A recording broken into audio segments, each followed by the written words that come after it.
Hello, everybody. It's fabulous that you're all here, and welcome to this launch of Merlinda Bobis's "In the Name of the Trees," to be launched by Lucy Sussex, and it will include some videos as well as speaking. We respectfully acknowledge the wisdom of Aboriginal and Torres Strait Islander peoples and their custodianship of the lands and waterways. The countries on which Spinifex offices are situated are Jiru, Bunurong and Wurundjeri, Wadawurrung, Gundungara and Noongar. We also acknowledge the many women throughout history who have fought for women's freedom and the freedom of lesbians, often at the cost of their lives.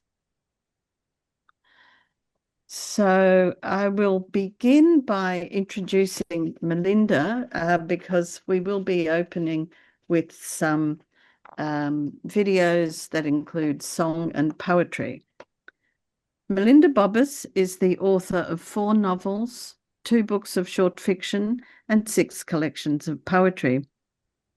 Her novel, Locust Girl, a Love Song, won the Christina Stead Prize for Fiction in the New South Wales Premier's Literary Awards and the Philippine National Book Award in 2016. The Kindness of Birds was shortlisted for the Christina Stead Prize and the Steele Rudd Award in 2022. She is the recipient of numerous other awards. In 2025, she was named as one of the top 10 female novelists shaping the literary scene in Southeast Asia.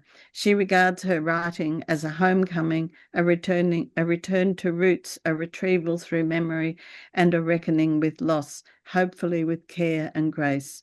She lives and writes on Ngunnawal and Ngambig country, Canberra. And so I'll pass over to Merlinda, and after the first song, I'll then introduce Lucy. Thank you. Great-grandmother Lola Banaba taught Lola Nara the secrets of healing and an orasyon, an incantation that must be passed on to the next generations of daughters.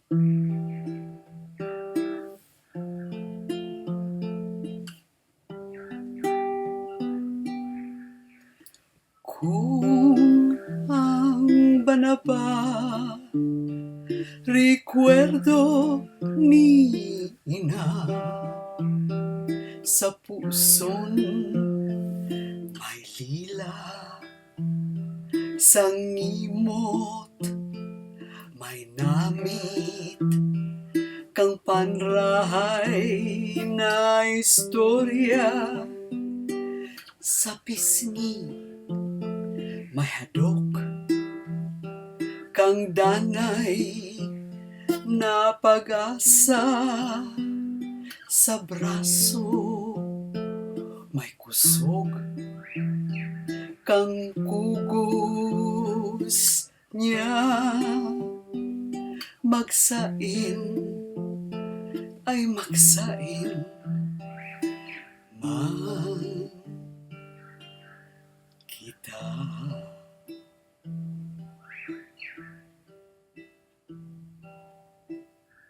It's Lola Banaba's orasyon about the power of the Banaba as a mother tree. She sang it to 6-year-old Nara after the Banaba was chopped down by intruders. Okay, thank you. That's lovely. I'm now going to introduce Lucy.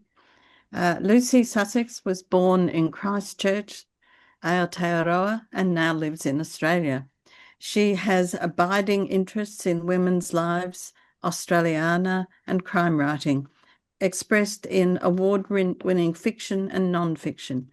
In 2025, she and Megan Brown published Outrageous Fortunes, a biography of writer Mary Fortune from the 19th century.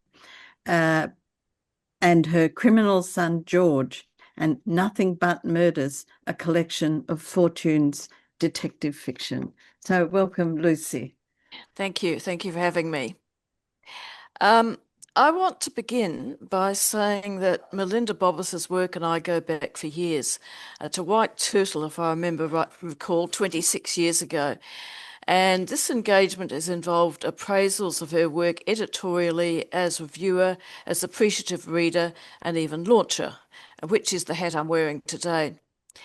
Now let us consider the range of this work in this century, Millennium Alone, a poetry collection, 2 short story collection, and 5 novels. And that's just book publications. Very impressive. Now, as it happened, I have recently moved house twice in 9 months, and my books are all over the place. Because I was working as a review columnist for 14 years, books that came to me in quantity, about 250 a year. And I could not keep all of them and still move around the house. And indeed, with the majority, I did not want to. I had second-hand book dealers making house calls. But among the books, I kept to those by Bobis, even though I cannot quickly find all of them in the post-chaos of moving. Here's some samples. Banana Heart Summer, Fish Hair Woman, my favourite, and Locust Girl, which is, as mentioned, a significant award winner. But those books can provide an insight into an author's personal quest and long-term project, which is what it means to be both Philippine and Australian. I note that the immigration so-called debate recently reared its ugly head again, and once again us reasonable people are obliged to argue its benefits. One not often cited in the media is artistic. Crossing borders is an act of cultural hybridity which aids in creativity. With Bobis, 2 cultures meet in one person's work with invaluable results, not only cultural but linguistic, English, Spanish, and here Bicol. Second languages expand the mental capacity. Latinists make good computer programmers, for instance. Language can make us ponder what is untranslatable and what can be encoded within the structures and rules of so-called mother tongues. Another instance. A speaker of Deurbal, a Pama-Nyungan language from North Queensland, knows from its noun classes what fruit and vegetables are edible. And in the case of Bobis, because she's also a poet, the use of Bicol within an Australian English novel functions as tone poetry to non-speakers, an enrichment of the text. Bicol being also a language of much musicality, the text sings. Now, not only cultural crossings and recrossings figure in this project, colonization is a central theme in both nations, and so is the fluid membrane between the real and the uncanny, the pre-enlightenment belief that both are part of our universe, to be pierced by prayers, spirits, ghosts. In most of Bobis's work, realism and the weird are fellows in the narrative, unexceptional and unexceptionable. Consider Estrella, the eponymous fish hair woman, whose long hair can retrieve drowned corpses from the water. Occasionally, the non-realist, or not the world as we know it, takes over the narrative, in which happens in Locust Girl, magic realist post-apocalyptic, although it transcends such limited definitions. And now, did I mention these works have a strong social conscience, siding with the oppressed, and also fine nature writing? Consider the title of the most two recent, The Kindness of Birds and In the Name of the Trees. How to describe the latest? Well, when reviewing, you have to categorize a book. Genre, subgenre. Family saga is one term that might be used, except these tend to be voluminous doorstoppers of books over 400 to 600 pages. Here, Bobis does it all in 147 pages, with never a word too many, never a word wasted. Moreover, and significantly, it's a matriarchal family saga, a historical, with 4 generations of women all named for hardwood trees. In the name of the trees is also the names of the characters from great-grandma to great-grandchild. Families have secrets, we all know that, but in the interest of no spoilers, you will have to read the book to find out what these secrets are. And the naming is also a hint that this book is about nature, from the national tree of the Philippines to those of the Canberra suburb, where a migrant family relocates to find themselves surrounded by wattle with its many Indigenous names. They also learn what bommy knockers are, a prized piece of Australian language referring to liquid amber, sweet gum seeds. I love it. I love it when a writer relishes a word. Reviewers also make comparisons. I thought of Ursula Le Guin's In the World is Forest, also a novella from the late 1960s and informed by the events of the Vietnam War. It is science fiction, but with strong elements of colonization and ecology, just like Bobis. I also thought of Mirkweed in Tolkien, but before that, the Mirk Vithor of Norse myth, and before that, the great forests of wild primordial Europe.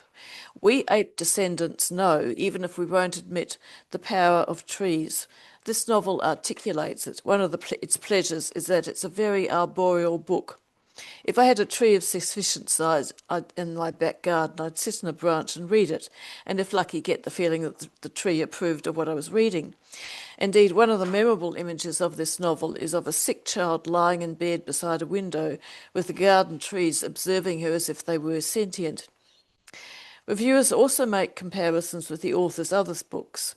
For an author, it's like comparing their own children. But the book child which this work most resembles, has most affinity, is its immediate precursor, The Kindness of Birds.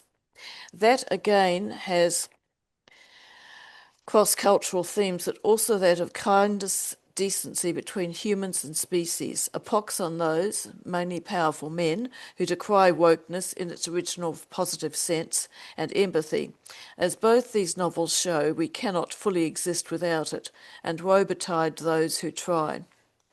That is a powerful lesson, but so also is healing from people and also from nature. At the centre of this book is an injured child whom modern medicine can no longer help. Her matrilineal kin, a wise woman, expert in nature but also in reaching beyond it to the supernatural world of elders and spirits. They are shaman, a term that persists in many languages and probably dates back to the ancestral Neanderthal and Denisovans and beyond. In healing their child, they can also heal themselves, even with an oppressive legacy of colonialism and misogyny. So it goes without saying that you, O listeners, should read this book sitting in a tree or under it. And if you get the sense that the tree is reading too, well, when you get to the end, that will be no surprise. Now, the act of launching implies sending a ship into water, down the slipway with a splash, with a bottle of champagne cracked across her brow.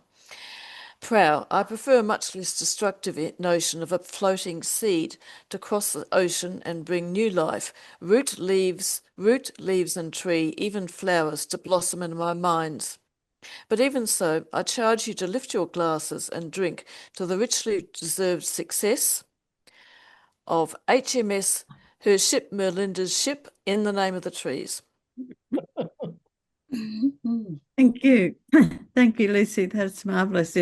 I love the fact that you went back to Ursula Le Guin, and you might be interested in a book called The Mother Tree by Suzanne Simard, which now I'm going to pass over to Melinda and just pause. Oh, no, that's all right. I was just getting an unstable internet, but go for it now, Melinda.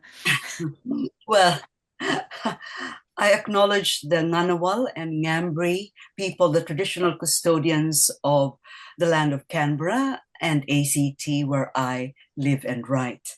Maraming salamat.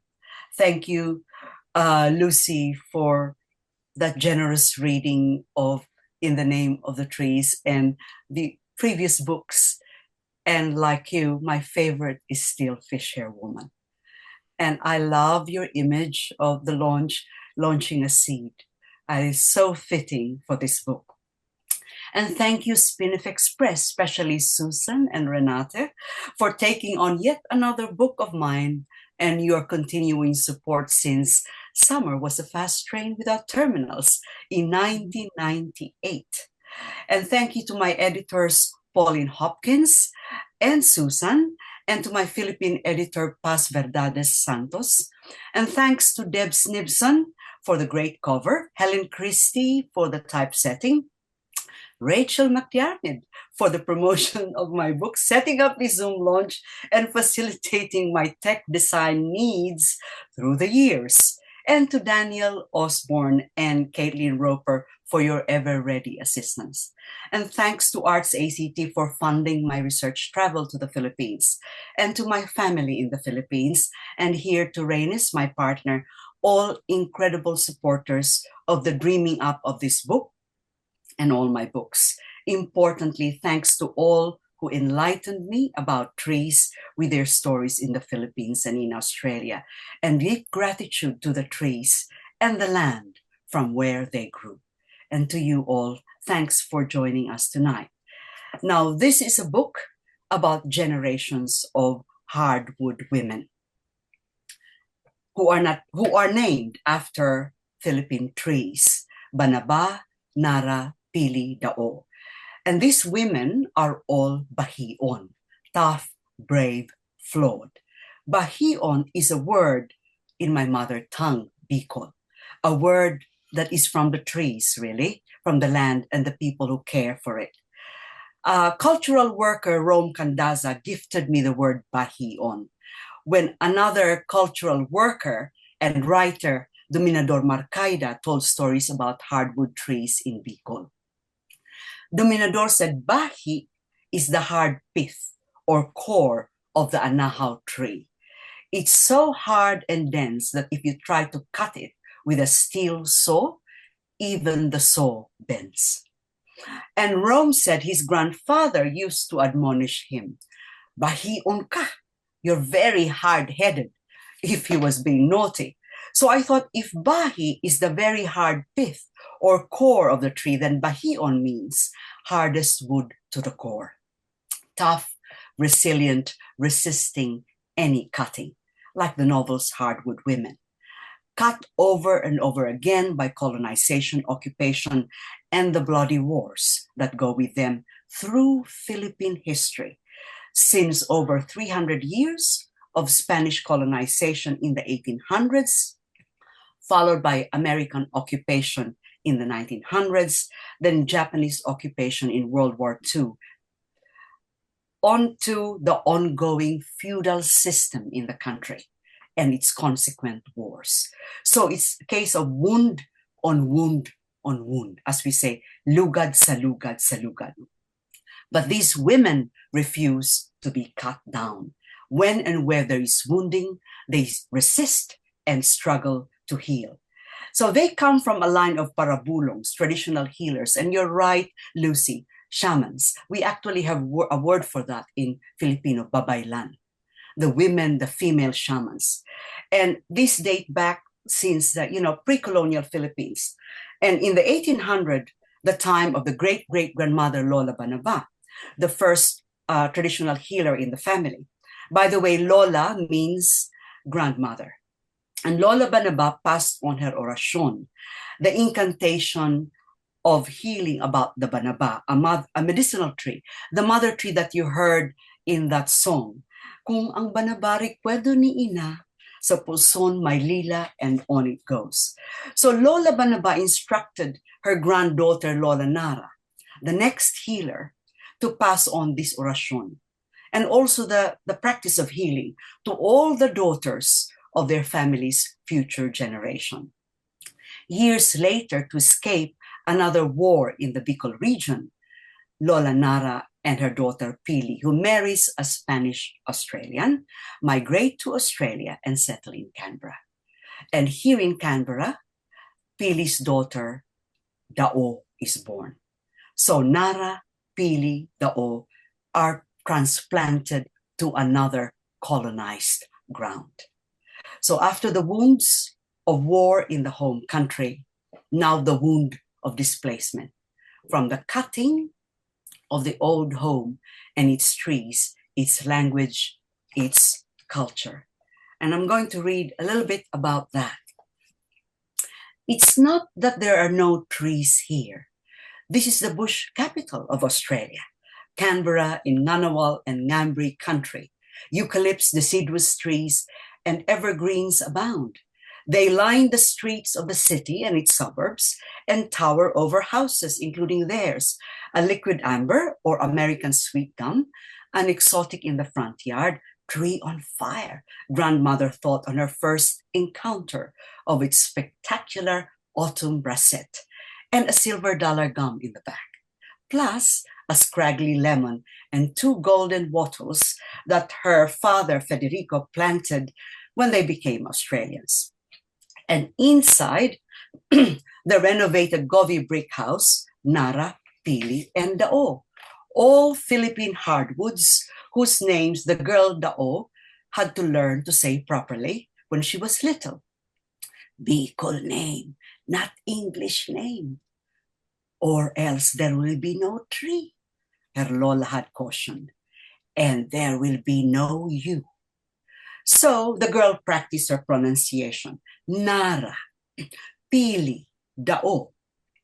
Trees that would not have been let into this country to protect its flora and fauna. But we were sneaked in. Pili would laugh on her lighter moments. Here are 3 generations of women named after hardwoods. Why? Dao asked time and again. Because trees are a family tradition. And that was that. But there are no coconuts in Canberra, except in Lola Nara's story, the one that she told over and over, but wouldn't finish. Whenever Dao begged her to, she murmured, "Ay, no tree, no English," with such melancholy, as if English were a tree, a species foreign to her native Bicol. So that's just a little excerpt. I just want to point out that, and that's not just true to me, migration can make you lose your first language.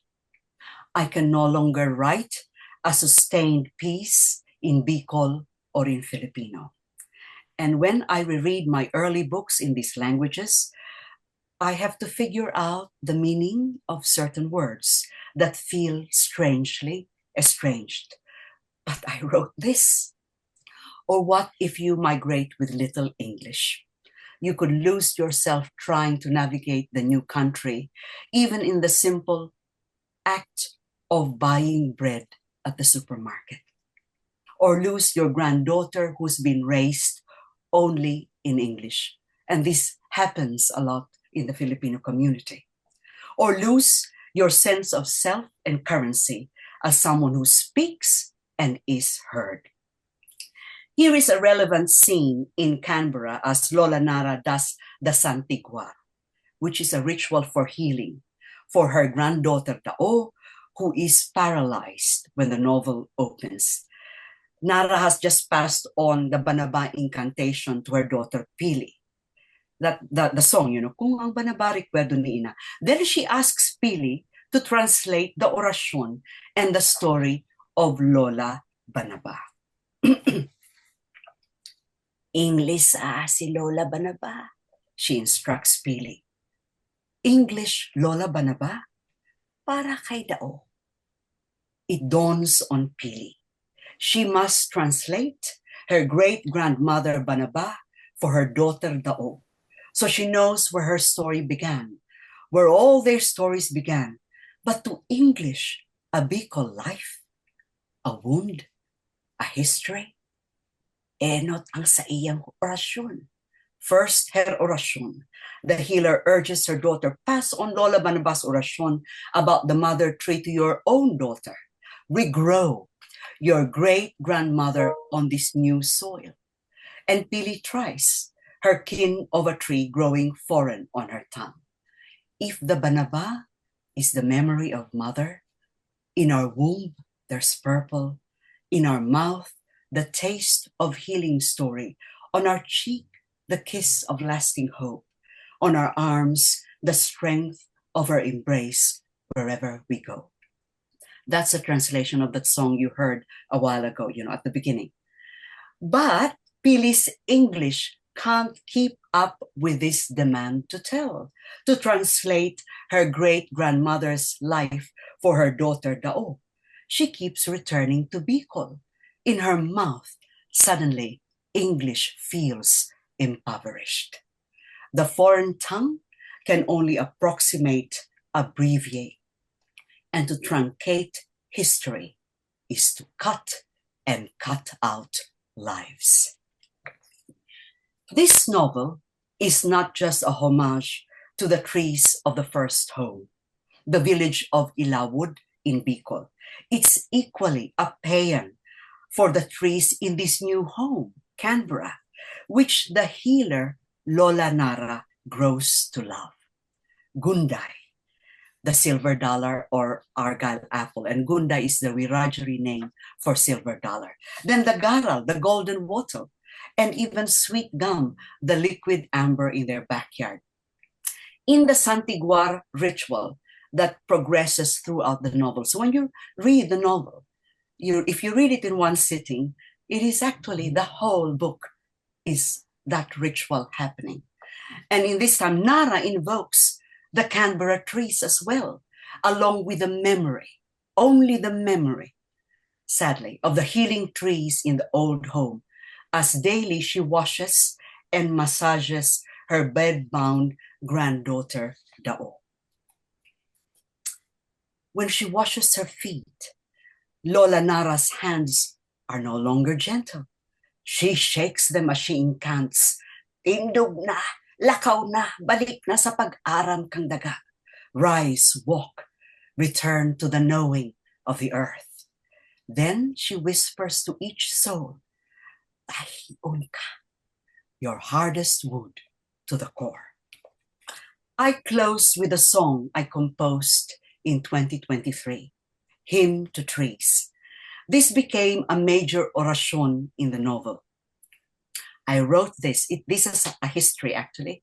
I wrote this after Wiradjuri journalist Stan Grant was let go by ABC. A very sad and unfair event. It really broke my heart. And when he did his farewell on ABC, his last program on ABC, he offered Australia Yin Yamara, which means respect, honor, and gentleness in his Wiradjuri language, and which he said is in fact love. So he offered love despite the years of racism, discrimination, and dispossession. Hearing him, this evoked similar values in my first home, Bicol. The word kabuotan, which means kindness in Bicol, and the Filipino word kapwa, which roughly translated means skin, but much, much more. It's actually untranslatable. I believe all creatures, not just humans, are kin and deserve care, love, what we say in Bicol, pagpadaba, including trees, our kapwa. Here it is, Hymn to Trees.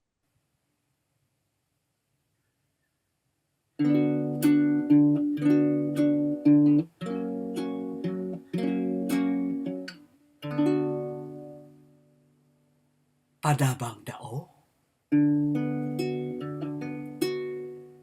beloved Kajimbura, Lola and Lolo, Guninarung Mumala, Grandma and Grandpa, for me and for you. Buhay ka, buhay ako, you're alive, I'm alive, you've breathed with me since long ago. You've sheltered me and eased my woe. Teach me how to live how to live, how to live, how this home isn't mine alone, how to live, to roam, but not to own. Teach me how to walk, how to walk, how to walk, how to pass lightly as butterflies, how to touch, not to grasp, just to touch. Teach me Indiamara, kindness, kabuotan, and kapwa. Teach me how to love from earth to sky, like the birds that sing without asking why. How to love, oh, how to love without asking why.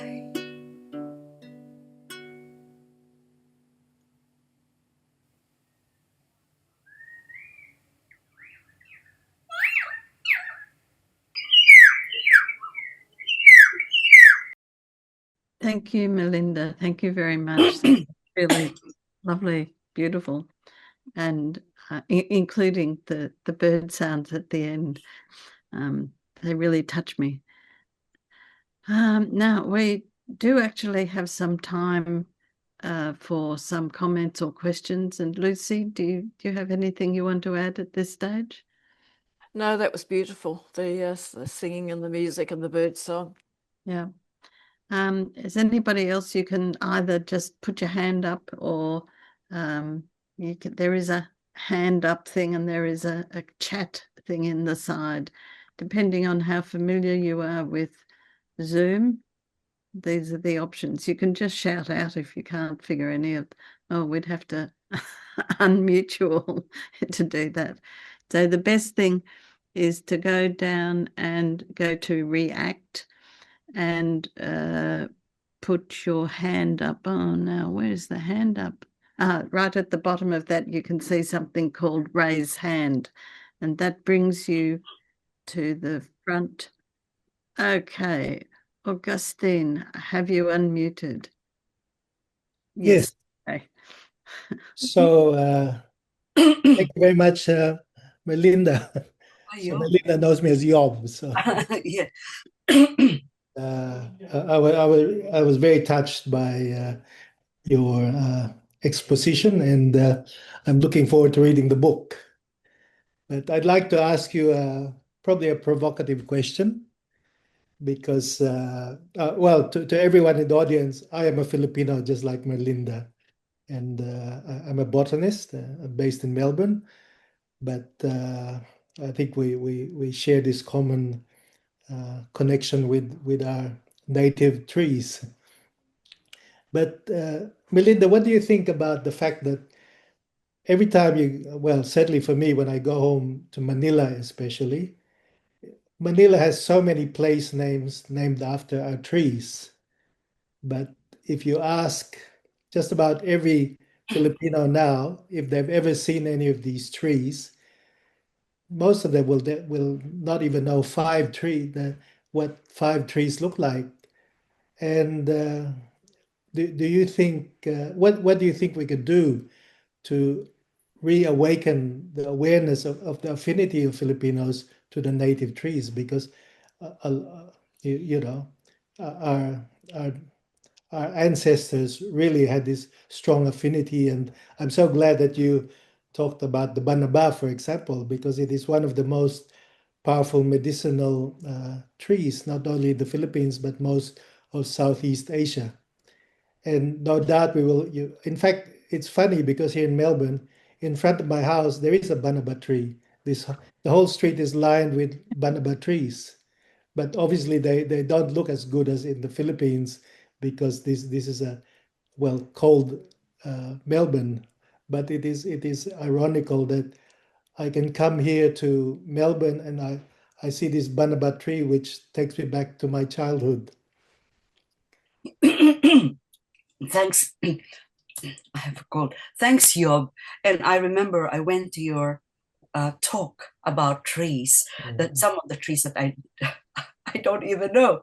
But your question, first, the problem in the Philippines, as you know, and even in my region, is the cutting of trees, the illegal logging. And sometimes, in fact, you have a forest and you think they're preserving. What they do is they cut in the middle, you know, that the trees are cut, are logged, and sometimes illegally in the middle.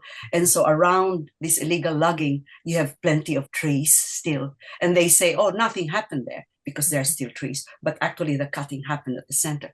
And the other thing too is education. I think, how do you inspire especially our young people who don't even know what a dao is? And it's one of the most beautiful trees. Stunning tree. But also because how can they know when there's very little left of the tree? And so I think that's why the memory of the tree is very important. The passing on of memory, which is what the women do. That's why, in fact, they are named after trees. And it's like the very persona, is you are named after a tree and you remember that. There is a saying, an African saying, the axe forgets, but the tree remembers. So you see, the tree remembers, the tree witnesses all the wars and all the colonization, including, of course, here in Australia. The thing is, what if you cut it? Who remembers? Who passes on? And so that's why I think everyone has to be a caretaker of a tree, has to have that mindset. What you remember of the tree, you pass on to your children, Annie's list. grandchildren. Anyway, that's just what happened. it just, the sound disappeared. It's okay now. It's okay now. So I think it's the passing on. That's why memory is so important. And the book is also about memory. Thank you. Patricia, you've got your hand up. Don't forget to mute yourself. Unmute. I'm unmute. Unmute. Hello. Hello, Melinda. I can't wait to read the book.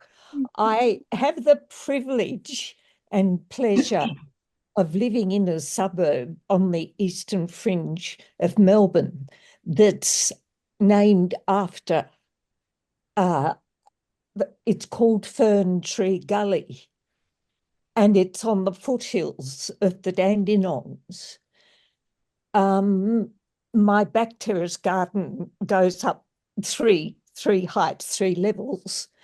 But the privilege of living on the foothills of a temperate rainforest, we've got a very good shire here that has a vegetation overlay on the suburbs, so you cannot build apartments here.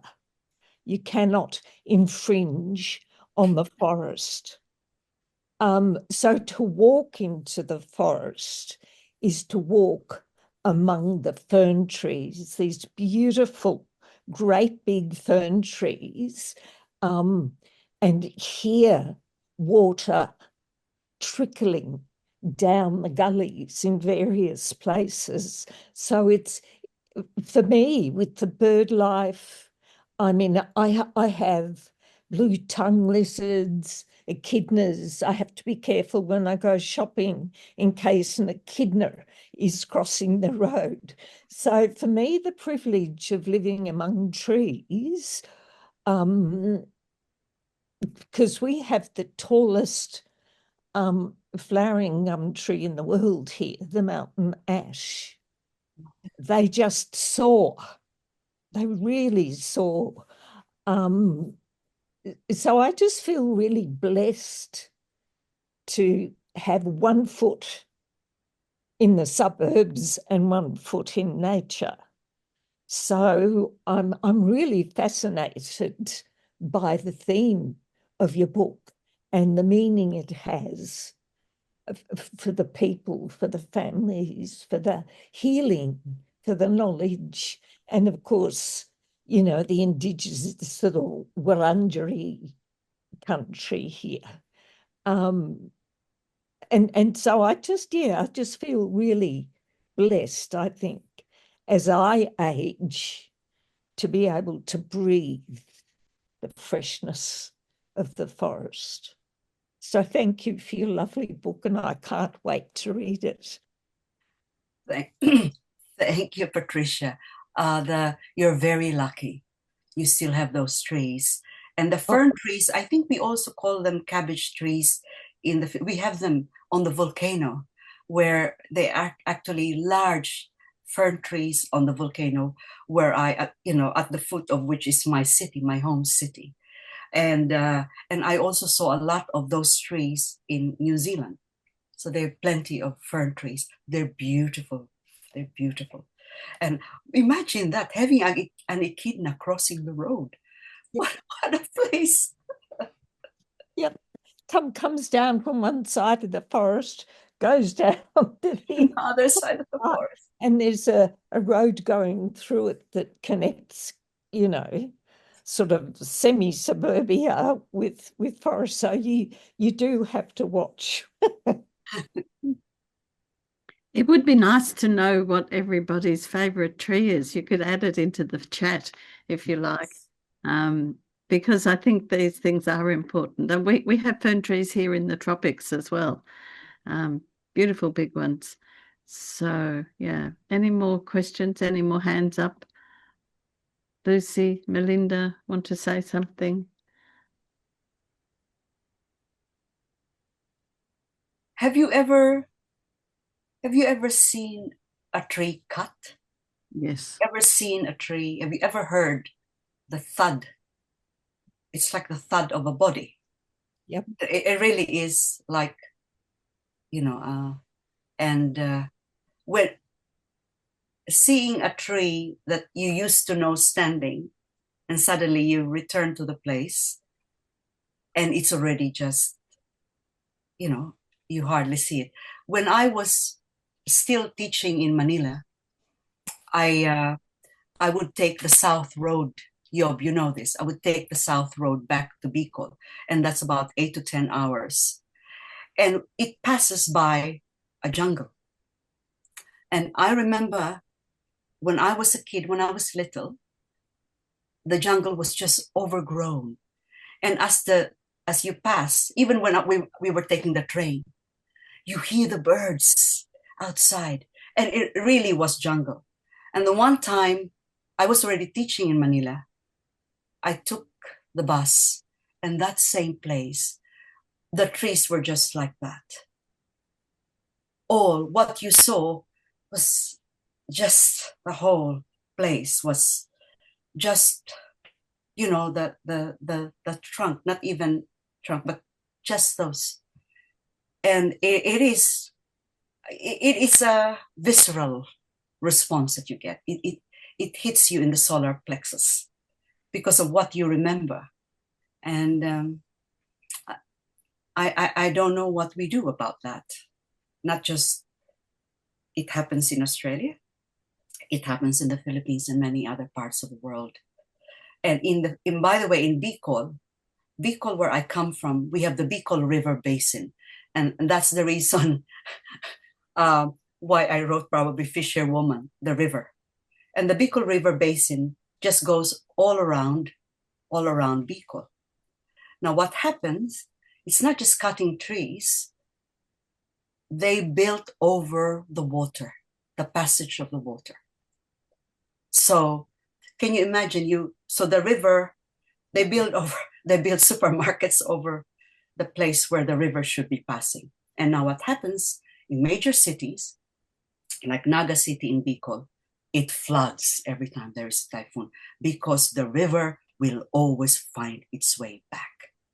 Nature has a way of returning in its own way. Even the jungle returns, as we know. So I just hope we wake up to the fact that if we do that to nature, it will get back to us in another way, and we will all suffer. Indeed. Well, thank you everybody for putting up your favorite trees. There's a lovely range of names there in the chat. It's lovely. Oh. There's jacarandas, and there's the beautiful quandong that is up here. Michelle, would you like to say? Yeah. Michelle. Michelle B is what's coming Michelle. up. Yeah, sorry. Yeah. Hi, everyone. And thanks for organizing this online launch. Merlinda, congratulations. Just a quick question from me about the similarities between the way Indigenous people in Australia look at trees and how Filipinos look at trees. I only just discovered it last year that Indigenous people call trees grandmother or mother in a literal sense, like do not kill grandmother when you're killing trees. Was that part of the research of your book, or it would be good to just get your insights on the influences of the Indigenous culture in the writing of your book? Actually, we have a practice. We believe that, especially ancient trees, there are elders. So I think that is also that, and you protect them. And it's sadly that way of protecting and respecting trees and loving them like a human being is disappearing in the next generation. Now, whenever we see a tree, this is what I learned when I was a child. You actually say, please may I pass. You say, tabi tabi po, please may I pass. So when I was researching this book, I went to the wild. Every tree I had to say, please, because I was with my sister-in-law who still believes in the old knowing, how we treat trees, how we treat nature, how we respect nature, how we respect trees. And we really believe, and they still believe, that if you don't ask permission from the tree, you don't say please, you could get sick. Because trees are not just our elders, they are also the homes of spirits. They are actually, in fact, I think there are we have so many indigenous peoples throughout the Philippines. I think Eob will know this. The thinking of the tree as a spirit tree, as actually an ancestor, our elder. I think Eob will be able to answer this as a botanist, having done research on indigenous trees in the Philippines. And Susan, can I ask a follow-up question? Unless, yes. So my question now is more in the writing process and technique.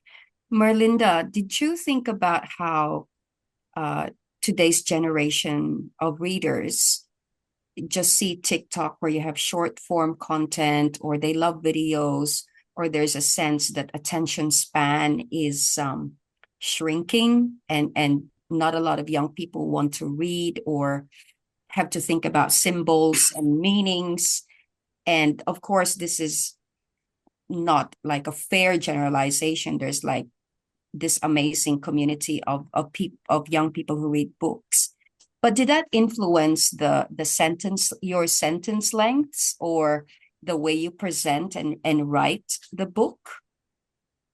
I think my editors, Susan and Polly, I think maybe you can say something about this, Susan, as well. Well, I mean, obviously, when one has a book to edit, you do your best, and that means that you occasionally knock out a word, or you shorten a sentence, or whatever, or try to have something clarified, which we did, because there were some times where we didn't understand the big whole or the context sufficiently, and yeah, so that's quite a difficult process. But nevertheless, the book sings, and I think, I mean, that's really due to you, Melinda.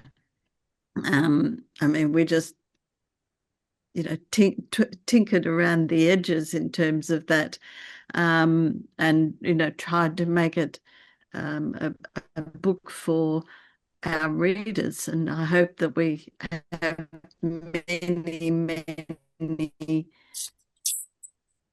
such readers. We will actually have to wind this up in a moment. I know, especially the listing of trees and things. And really, thank you very much for all of you who have contributed to the conversation and the chat. And so I'm going to pass over to Renata.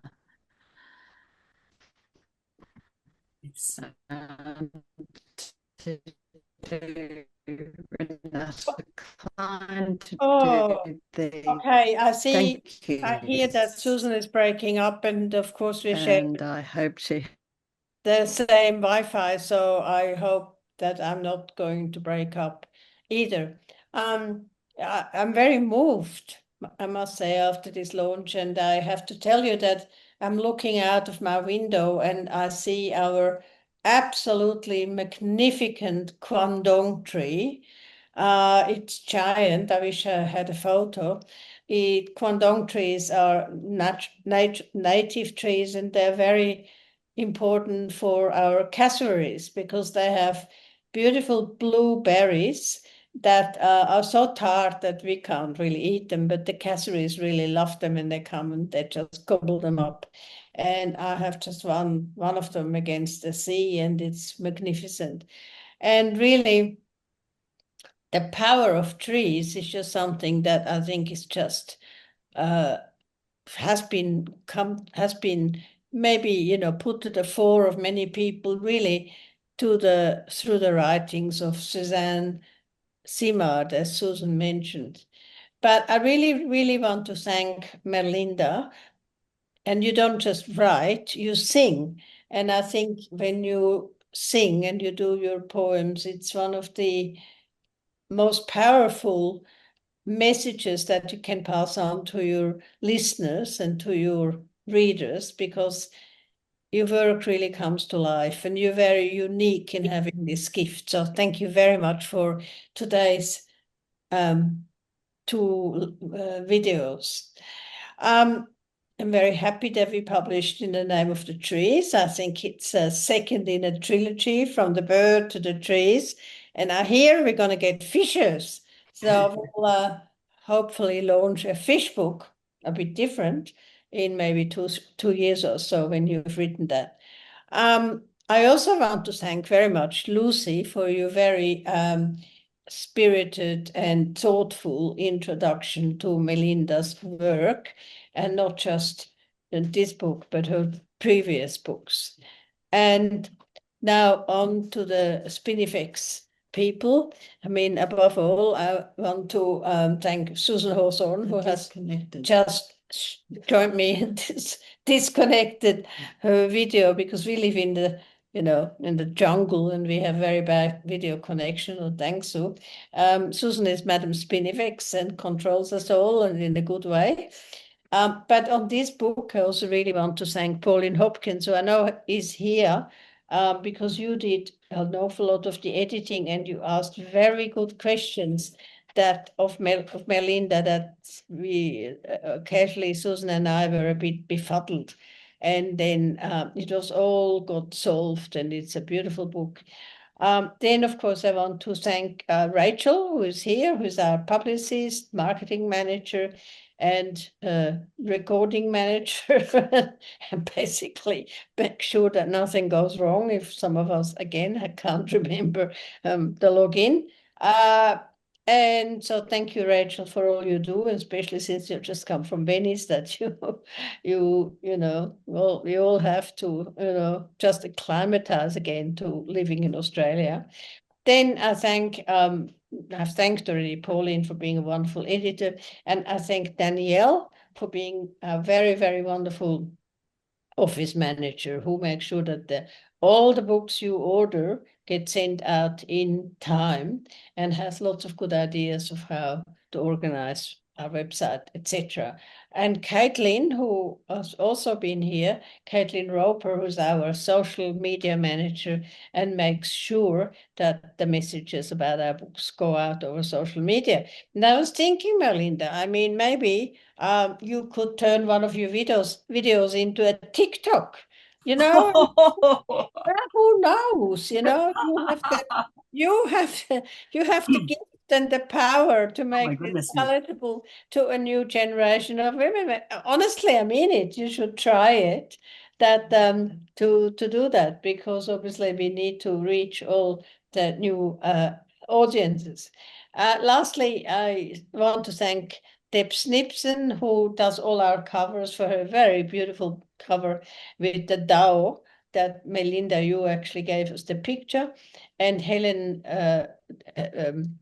Christie for her very beautiful typesetting of the book. It looks gorgeous. And thank you all very, very much for coming. Please do go to our website, and please do, of course, order the book, which you can also order as an ebook. And it will embellish your day and days and your holidays. So thank you very much for having been here. And thank you again, Merlinda, for your extraordinary gift of bringing your writing, to our attention through song. I think it's very special that you can do that. And you have always done it, from Fish Hair Woman, when I heard you first, to all your books. And so upwards and onwards to the fishes is all I can say. Thank you, and have a very nice weekend. I know it's only Thursday, but so thanks very much for being here. Have a nice evening. Thank you. Thank you. Bye-bye. Thank you. Thank you, everybody. Thank you.